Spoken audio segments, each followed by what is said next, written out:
మందులు వాడి గుండె నయం చేసుకోవాలనేది అయితే మందుల ప్రభావం ఎఫెక్ట్ అయినప్పటికీ, మందులు మంచి మందులు అయినప్పటికీ మందులు వాడడం అనేది మనం లాస్ట్ రిసార్ట్గా కన్సిడర్ చేసి మందుల అవసరమే లేకుండా మనం చేసుకోగలిగితే చాలా మంచిది. మనం జబ్బు రాకుండా చూసుకొని మందులు లేకుండా మనం గుండెను హెల్తీగా పెట్టుకున్నట్టయితే అది చాలా మంచిది.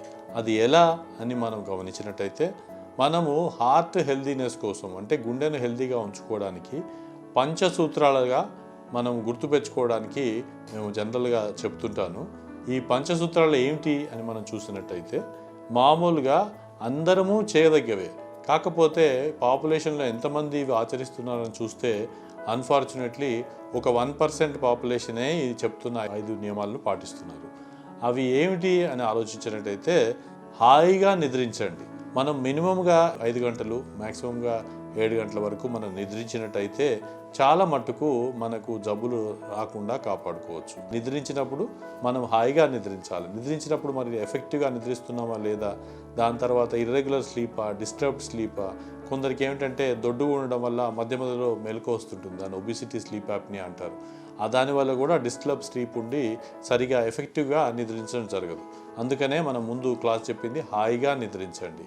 దీనివల్ల మనకు జబ్బులు రాకుండా చాలా మటుకు హెల్ప్ అవుతుంది. మనం అందరం కూడా ఒకటే చోట ఏమీ లేకుండా కంటిన్యూస్గా కూర్చుంటే, ఎస్పెషల్లీ మోర్ దెన్ 6 అవర్స్ ఒకటే చోట కూర్చున్నట్టయితే దానికి రిస్క్ ఫ్యాక్టర్ అని, దాని తర్వాత మిగతా వాళ్ళు యాక్టివ్ ఉండే వాళ్ళకంటే 2 రెట్లు మరణించడానికి అవకాశం ఎక్కువగా ఉందని మనకు స్టడీస్లో తెలిసింది.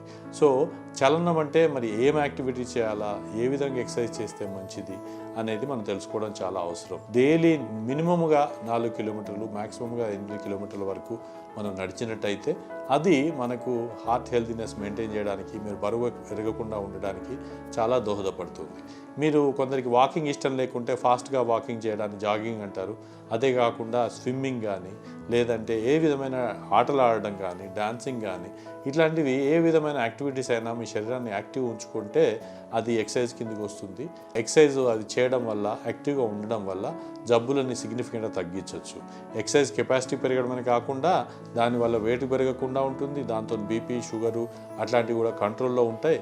కనుక walking is an important thing జబ్బు రాకుండా చూసుకోవడానికి. మితంగా భుజించాలి. మనం ఏంటంటే మనం లైఫ్ అన్నాక చాలా ఇష్టాలు ఉంటాయి.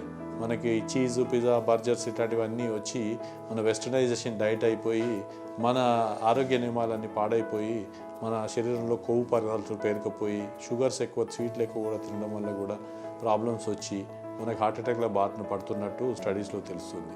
మరి ఏది హెల్తీ డైట్ అంటే ఏదైనా కూడా మితంగా తినాలి. అతి సర్వత్రా వర్జేత్ అని మన సాంస్క్రిట్లో సేయింగ్ ఉన్నట్టు ఏదైనా మనం అతిగా చేస్తే మంచిది కాదు. అకేషనల్లీ మీకు ఇష్టం ఉంటే ఫ్రూట్ ఏదో తీసుకున్నప్పుడు మితంగా తీసుకుంటే పర్వాలేదు.